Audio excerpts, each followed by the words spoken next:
benvidas a todas e todos novamente. Este canal acaba por ser prácticamente un blog persoal, un videoblog, como lle quisermos chamar. Vamos ver se pode sair algo bon de aquí. En un futuro fago algunha grabación pola rúa. Mas en principio estou a facer as típicas grabacións en casa porque non teño tempo nen moita idea tamén de gravar, sinceramente. Son un novato en moitos sentidos. Vou contar un pouco o que se pasou neste último mes, que ten sido un mes bastante longo e que cousas van a acontecer dentro de pouco tamén. Ben, antes de máis, agora mesmo chegou, acho que há 2 semanas, chegou un amigo do Brasil que vai estar a morar na Galiza definitivamente, ou iso comentou, chegou coa súa muller. Non vou dar dados específicos, pois xa teño falado con ele e pois vouno entrevistar para que nos conte cual a súa percepción da Galiza, se é o que esperaba realmente dela e todo máis. Verei na próxima semana e falaremos os dous, gravarei e depois subirei o encontro aquí, neste canal de YouTube. Para que así outras persoas que están a asistir estes vídeos que son do Brasil moitas veces teñen esa curiosidade e como é morar na Galiza e ter unha experiencia, porque que eu fale da Galiza sendo unha persoa que sempre morou na Galiza e que prácticamente para alén de morar, pois é o único lugar prácticamente en que estive durante toda a miña vida. Visitei outros lugares do Estado español, Portugal, mesmo unha vez estive por Irlanda, mas en xeral sempre estiven aquí na Galiza e movéndome por ela. Para nós é enorme, aínda que para o Brasil non é nada prácticamente, non é? Entón vou facer esa entrevista a este amigo que nos vai contar iso, como está, que é o que está a facer aquí, quais son as súas ideas de futuro, etcétera, etcétera. Iso por un lado. Por outro lado, vou facer tamén unha entrevista a unha profesora de portugués do Brasil, de Sergipe, e que tamén nos vai comentar que é o que ela percebe, como percebe que é a Galiza comparado co Brasil, que nos comenta así detalles das súas vivencias. Ela está a morar aquí na Galiza há varios meses, se non lembro mal, acho que 3, mas a miña memoria é fraca tamén, entón nem sempre lembro tudo. E entón teremos esas 2 entrevistas aquí no canal, do amigo e da amiga Talía, que vai estar por aquí en breves. E entón vou subir esas 2 entrevistas para pois termos unha idea de cual a súa percepción. Ela é auxiliar de portugués na Escola de Idiomas de Santiago de Compostela, neste curso académico 2022-2023, e o noso compañeiro, que non quero desvelar para que non fique constancia aínda, así xa non lo explica el. En fin, temos por aí esas 2 entrevistas. E xa comecei tamén con unhas entrevistas que estou a facer para conseguir información para un futuro libro que acho que non vai dar tempo este ano para a súa publicación, mas para un próximo ano, posiblemente. E, por tanto, estou a traballar nese lado, na cuestión deste libro, e tamén agora comezarei a facer este tipo de entrevistas porque há persoas que achan interesante isto. E tamén é interesante para min e para moitos daqui tamén porque axuda pois ter opinión e ver como reaxe a persoa que ven de fora ante estas novas situacións, circunstancias da vida. Algúns están de paso, outros para ficar, en fin, nunca se sabe. E entón, pois, colocarei iso por aquí. E, finalmente, quería dar unha nova información que tamén recentemente pasei a facer parte da editora A Través, aquí na Galiza, editora en que tiña publicadas as dúas antoloxías, a de Ricardo Carballo Calero en 2019 e Ernesto Guerra da Cal e tamén antoloxía 2021 e neste pasado ano publiquei Estado de Mente con Razón, o meu libro de poemas. Por questões varias e diversas, preguntáranme se tería interese ou posibilidade de axudar neste proxecto editorial, e eu acho que cualquier experiencia é positiva e aceitei facer parte da equipa directiva e agora estou a traballar e, por tanto, lendo libros que non vou comentar aquí xa no canal, porque normalmente os libros que eu estaba a ler, estaba a subir vídeos en que falaba, pois, li este libro, gostei del, non gostei tanto disto ou do outro, e dando a miña opinión.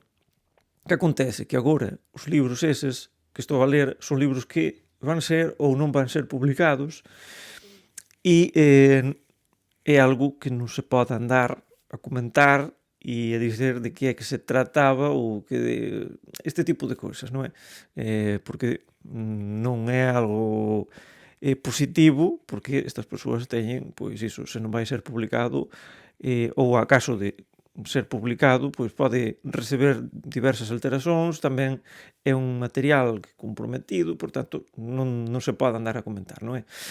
En fin, entrei neste proxecto editorial, entón estou a chegar, a facer as miñas achegas, pois dando as miñas opinións sobre determinado material e axudando a melloralo, e pronto. Entón, máis ou menos, estou a facer iso en cuanto continuo co doutoramento e tamén enviei un artigo para unha revista, non sei se vai sair para frente o asunto porque non recibí resposta aínda por parte da revista e tamén enviei por fin o libro de Feixe Levián, de Ricardo Carballo Calero, o libro inédito, xo enviei para a editora Espiral Maior e para alén tamén do prefacio que preparei. Por tanto, o libro, se non houber cualquier questón maior que imposibilite isto, pois sairá publicado neste ano 2023 e pronto, iso foi un pouco esas cousas en que estive a traballar, non? E logo temos questões que son totalmente alleas ao mundo filolóxico das leituras, que estou a preparar aí por así dicirlo, tiña un portátil e un computador vello, as dúas cousas, digamos, un estaba estragado e outro tiña estragado o teclado, a batería, cousas diversas, entón decidí aproveitar algunhas partes de un e outras partes do outro e coa miña impresora 3D pois estive a deseñar unhas pezas para facer unha capa, unha parte exterior, non é? E facer unha especie de computador o que chaman un todo en un, que son computadores que teñen o ecrán ou a tela, como o quisermos chamar, por diante da propia placa mãe ou placa base, ou tamén como o quisermos chamar, non sei quais son os termos exactos en cada lugar da lusofonía, e pronto, todo no mesmo pack, digamos, todo na mesma estrutura e sería, pois iso, quase como un portátil, mas para ligar directamente á rede eléctrica e tamén conectar os periféricos e funcionar con el. Entón, estive a deseñar esa parte e agora estou a imprimila tamén seccionada porque a miña impresora non é suficientemente grande como para imprimir todo iso dunha vez. Entón, deseñei, dividín esa digamos, capa para cubrir, para protexer todo isto en varias partes que estou a imprimir. Cando tiver acabado, pode que mostre por aquí polo canal tamén como ficou o asunto finalmente, se consigo que todo curra ben e fique decente. Ben, mas continuando co que estaba a falar antes, a cuestión da editora, quería comentar algunhas cousas porque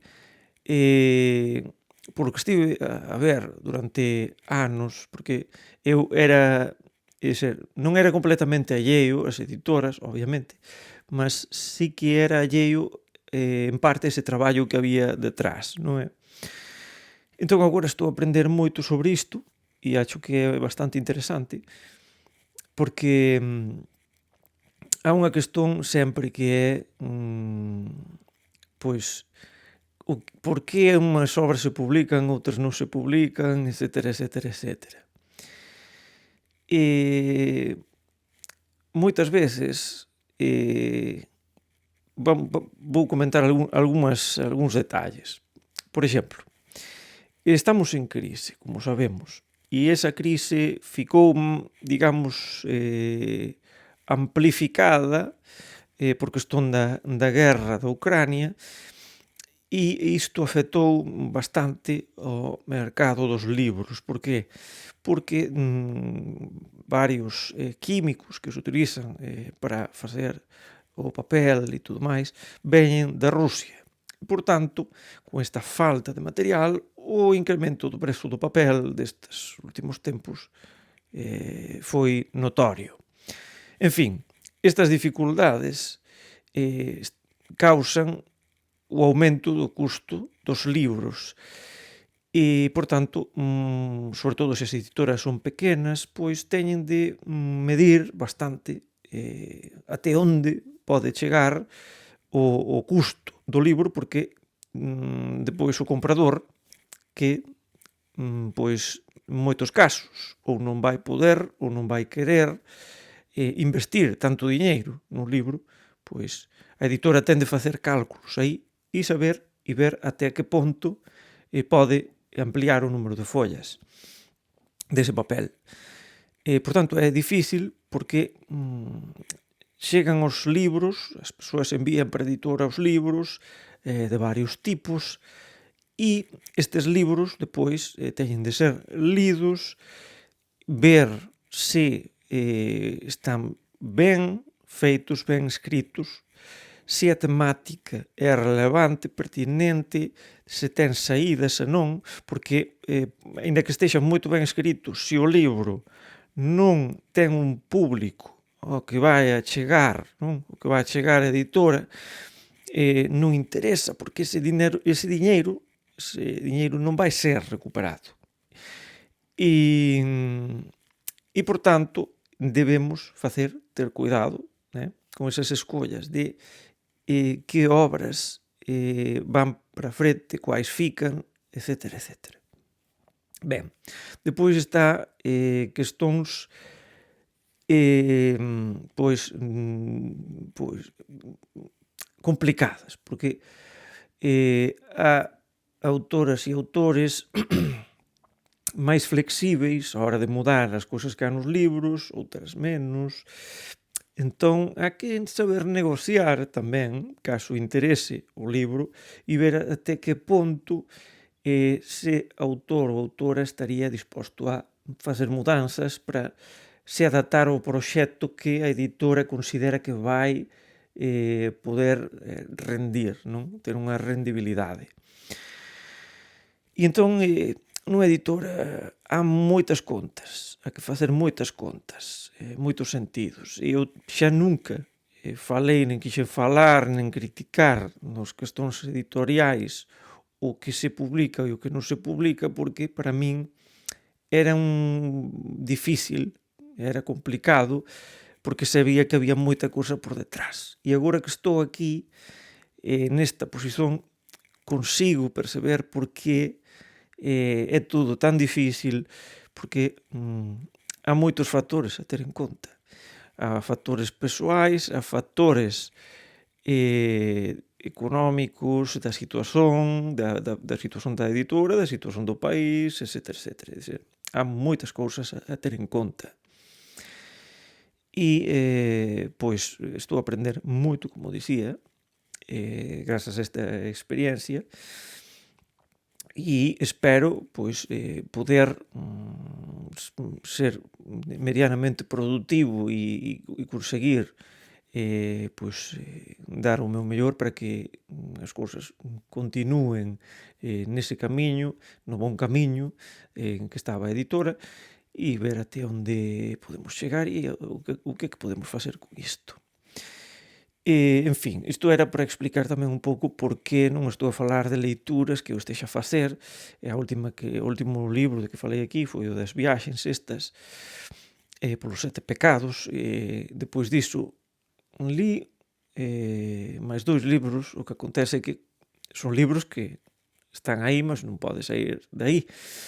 E tamén acabei de preparar outro libro meu de poesía que está quase pronto, que sería o terceiro. O segundo aínda non foi publicado, enviei-no para unha editora, mas non recebi resposta, entón posiblemente o envíe de novo para algún outro lugar.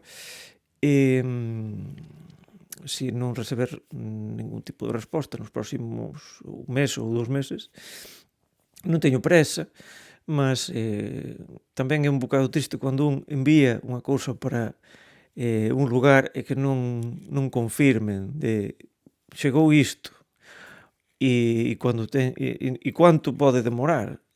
Se o len, saber, pois, vamos ler isto en 2 meses, 3 meses.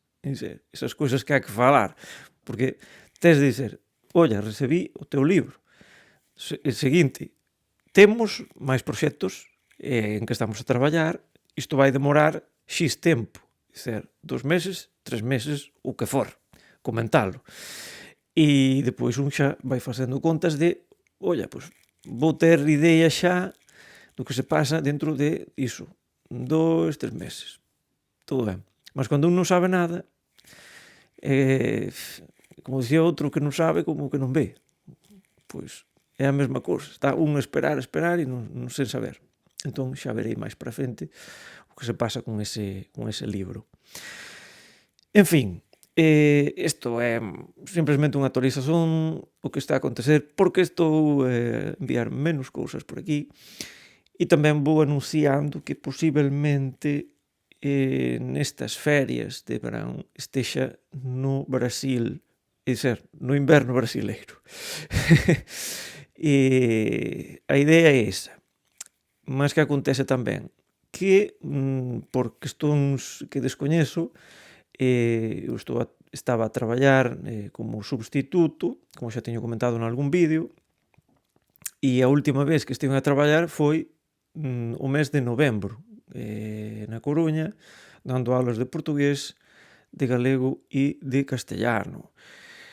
Porén, e agora mesmo non estou a traballar e non traballei máis pois nas escolas, porque non recibí ligazón por parte da administración pública para preencher máis vagas. Normalmente ligaban finais de xaneiro ou inicios de febreiro. Febreiro está a acabar, non recibo ningún tipo de ligazón.